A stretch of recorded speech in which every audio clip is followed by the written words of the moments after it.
আসসালামু আলাইকুম। বিসমিল্লাহির রহমানির রহিম। আব্দুল ফার্মিং লাইভ ইউটিউব চ্যানেলের পক্ষ থেকে দর্শক আপনাদের সবাইকে সাদর আমন্ত্রণ। আশা করি সবাই ভালো আছে। দেশ এবং দেশের বাইরে যে যেখান থেকে আমাদের ফার্মিং প্রতিবেদনটি দেখতেছেন সবাইকে অন্তরস্থল থেকে ধন্যবাদ জানিয়ে শুরু করছি আজকের আমি একজন হাঁস পালক, অর্থাৎ হাঁস খামারি। খামার নিয়ে বিভিন্ন কথা, বিভিন্ন তথ্য আপনাদের বিভিন্ন বিষয় তুলে ধরি। আজকে তেমনি নতুন এক বিষয় নিয়ে আপনাদের সামনে কিছু কথা রাখব। দর্শক, আমি বর্তমানে চীন হাঁসের খামার করতেছি, আপনাদের সবাইকে দেখাই বা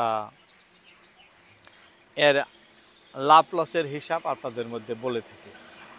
কিন্তু আজকে একটি ভিন্ন বিষয়। আমাদের ভারতবর্ষে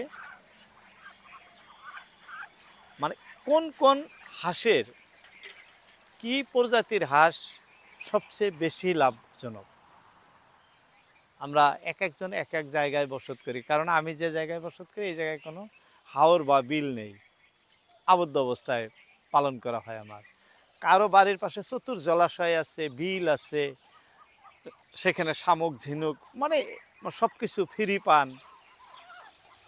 আবার কারো কারো এমনও জায়গা আছে, সে জায়গায় মানে বিলে বিল, হাওর অঞ্চলে বসত, তার তো আর শামুক ঝিনুকের কোনো অভাব নাই, ফ্রি প্রচুর জায়গা আছে।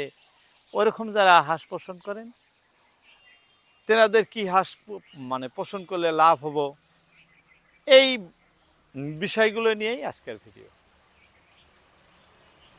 দর্শক, আমি আবদ্ধ অবস্থায় পালি, আবদ্ধ অবস্থার হিসাব আপনারা সবাই জানেন, এটা বলতে হয় না, আর আজকে বলতেছি না।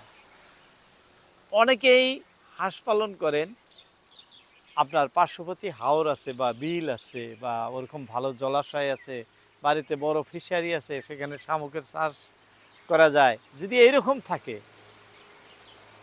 আপনাদের জন্য শুধু চীন হাঁস না, ক্যাম্বেল জাতীয়, যেমন খাকি ক্যাম্বেল, জেন্ডিং বা বেজিং, আপনারা যার যেটা মানে ভালো মনে ভালো চায়, অর্থাৎ ভালো পান, যেহেতু ফ্রি খাদ্য খাওয়াইতে পারবেন, সেই ক্ষেত্রে আপনারা কিন্তু সেই হাঁসগুলো পাশাপাশি পুষতে পারেন, আর সেখান থেকে ভালো মুনাফাও হয়, অর্থাৎ লাভ আসবে। হাঁস মহিষ একই খরচা, মানে খাদ্য খায় বেশি, এটা আমরা সবাই জানি। তাই হাঁসের যদি ফ্রি খাদ্য থাকে, সেই ক্ষেত্রে কোনো ধরনের সমস্যা আসে না লাভ আসতে। অর্থাৎ ফ্রি খাদ্যের উপরে যদি আপনি নির্ভর করেন, প্রচুর লাভ করা এই খামার থেকে সম্ভব। অনেকেরই বিল আছে, আমি যেরকম মানে এক জায়গায় এই যে আবদ্ধ করে পালতেছি, বা সামান্য খোলা জায়গা আছে আমার, তার বেশি নেই। অনেকেরই কিন্তু বিল আছে, মানে বাড়ির আশপাশ বিরাট বড় বিল বা হাওর আছে। তেনারা যদি খাকি ক্যাম্বেল পালেন, সেই ক্ষেত্রে এক মাসে খাদ্য খরচা লাগে, এক মাস দানা টানা খাওয়ালেন, তারপরে যখন আপনার ফ্রি হয়ে যায় খাদ্য খরচা, তখন তো সেখান থেকে প্রচুর লাভ আসে, কারণ অল্প খরচায় হয়ে যায়। ডিম নেওয়ার পরে 1 বছর 1.5 বছর ডিম নেওয়ার পরে হাঁসগুলো বেচে দিলেও আসল পুঁজি আসে, সম্পূর্ণই তারা লাভে পোষণ করে।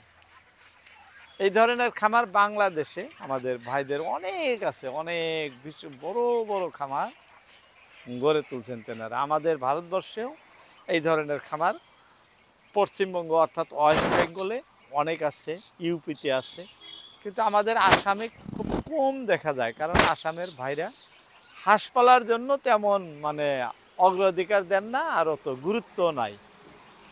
হয়তো মরিগাঁও অঞ্চলে আমার এক বন্ধু আছে, ওনার অনেক হাঁস আছে, দেখছি আমি দেশি হাঁস, কিন্তু উনি আবদ্ধ অবস্থায় পালেন, খোলা মেলা নয়।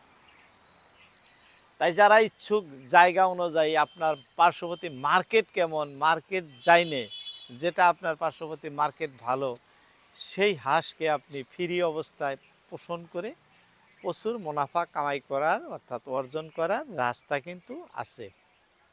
সামান্য সজাগ এবং ভালো দেখাশোনা, সময় মতো ভ্যাকসিন, মেডিসিন এগুলো খাওয়াইয়া থাকলেই সমস্যা আসে না। খুব সহজভাবেই যারা ইচ্ছুক তারা এই ধরনের খামার গড়ে তুলতে পারে। যাই হোক, অনেক কথা বললাম, বলতে বলতে আজকে আর নয়। তবে আমার আব্দুল ফার্মিং লাইভ নামের একটি ফেসবুক পেজ আছে, সেখান থেকে আপনি মানে আপনারা সবাই আমাদের ভিডিওগুলো দেখতে পারবেন, যারা ফেসবুককে মানে অগ্রাধিকার দেন, ফেসবুক থেকে দেখেন। আজকের মতো ইতি টানছি আপনাদের মধ্যে থেকে, আবারও কথা হবে অন্য কোনো ভিডিওতে। আসসালামু আলাইকুম।